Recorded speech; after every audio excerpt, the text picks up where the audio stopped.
In this video, we're going to cover Amazon's Silk web browser. Now, the Amazon Kindle Fire is Amazon's first ever tablet device. They've made e-readers in the past, but actually this is their first ever real tablet device. And with this tablet, they've launched their own web browser, and it's called the Silk web browser. And the premise behind the Silk web browser is to leverage Amazon's backend to do all the pre-rendering of what you might be searching for on the internet.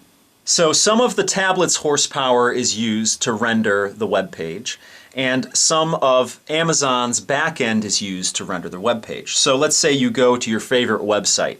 Amazon determines what you might be clicking on next, and it pre-loads those pages up for you so it can serve it up to the device faster. Now that's the theory on the web browser, the Silk web browser itself. In practice though, I haven't seen much of a difference, if any difference at all, on the speed of the web browser. Now this might be attributed to the fact that the Silk web browser is brand new. So hopefully over time Amazon will refine it and make it faster. That's not to say that the web browser is slow at all, but I haven't noticed any incredible upticks in speed using this browser. So I'm just going to go through what you can expect on the web browser. And it's actually, you have your table of contents up here when you turn on your device. And it's actually the last selection here is web. So you click on that, and the first thing you're greeted with when you bring up the Silk browser are all of these bookmarks here. Now these are all your previously viewed sites, so you can just jump to them at any time. Or you can use the unified URL bar and search bar right up here at the top. Now the browser offers tabbed browsing, as any Android tablet does. So if you want another tab, just click on the plus icon here in the upper right hand corner, and you have another tab. Now one thing to note about this is that your tabs, you can't move them around. On some browsers you can by dragging them back and forth. On this they're pretty much stationary. And you can increase the amount of tabs just by adding more whenever you want them. And then you scroll through them to find the one that you want to jump to. And of course, if you want to dismiss a tab, there's an X on the upper right-hand portion of that tab, and you just get rid of it.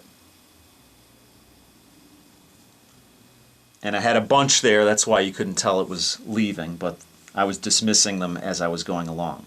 Now when you're greeted here with this blank page, you have your characteristic Android buttons down here, your home button, your back button. You have a forward button here. You have your menu button, and you have a bookmark button. So there's two other buttons in here that are not characteristic Android buttons, but are on this navigation bar down here. Now obviously I don't have anything that I've delved into any of these tabs here, so I don't have any forward that I can do. But let's see what the menu button does here. It brings up, you can bring up your history, your downloads, and your settings. Let's check out the Bookmarks tab here. Now these are all pre-made bookmarks on this device. I have yet to put any bookmarks on this tablet. In this it's organized in a grid, or you can actually click on the list mode over here and it'll show you the bookmarks in a list. Now you have your characteristic Android search button here. I'm going to click on that, and it brings your URL bar up here. Now the one thing I do like about this browser, as I like in Google Chrome, is that you have a unified URL and search bar, so you don't have it separate, which for me makes things a lot faster. So let's click on the URL/search bar here and look up a website.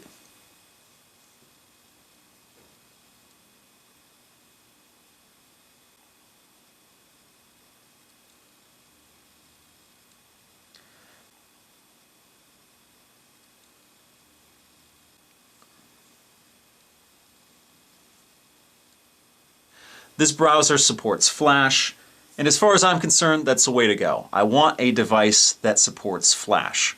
HTML5 might be the future, but the present is there's a lot of Flash on the internet, and I don't want to have 80% of the internet on the device when I'm using it. I want to have as much content on there as possible. So it's important for me to have Flash. But as you can see, you can scroll through the list here. And if you want, you can just pinch to zoom. And everything seems really responsive. And of course, if you don't want to pinch to zoom, you can actually do the double click and you can zoom in and zoom out that way. And as with any web browser, you have a reload button, and it's up here in the upper right-hand corner of the URL/search bar there. Now, I showed you what the menu button would do when you were on a blank page. But now that I'm actually on a regular page, I can click on it and it gives me a couple of more options. I can add this page to my bookmarks. I can actually share this page if I want, and I can search within the page and find whatever I want. So I could type in a term and it would look it up on the page, which actually comes in handy if you're doing a Google search, and sometimes Google will pick up a sentence that you might be looking for, but it's really buried deep within the content of the page that you bring up. So it's nice to be able to bring it up here and just have a quick find in page option right here, just basically 2 clicks away. Now when you scroll up on the page, you'll notice that the URL/search bar disappears, but the tab is always up top there. If you want, let's say you're further down on the page and you don't want to scroll all the way up to change to another page to type something in, you can, of course, scroll all the way up if you want, or you can just touch the tab and it'll bring that bar down here, and then you can type in whatever you want. So that's a nice handy feature on there that you can hide, and it gives you more screen real estate, so you can actually look at the content on the website, and then when you want to move on, you can just click on that and type in whatever address or search term you might want to be looking at next. Now your on-screen keyboard here is functional. You have a full QWERTY keyboard, and on the top row you actually have your numbers there. So you would long press on the letter and it would bring up the option to use the number. You have a nice .com button here, which is nice and handy. It saves you 3 keystrokes. And then of course you have your alternate keyboards here with your punctuation and your numbers if you just want that. And then you can hide your keyboard here if you want as well. So that's the Amazon Silk browser on the Amazon Kindle Fire tablet. I find it to be a very capable web browser. As I mentioned before, I don't really notice a huge increase in speeds because of the backend, Amazon's backend that supposedly pre-renders a lot of the stuff for you, but a very capable browser nonetheless. So that pretty much does it for this video. Check out my other videos on the Amazon Kindle Fire tablet. There'll be a link at the end of this video. So that's it for now. I'll see you guys next time.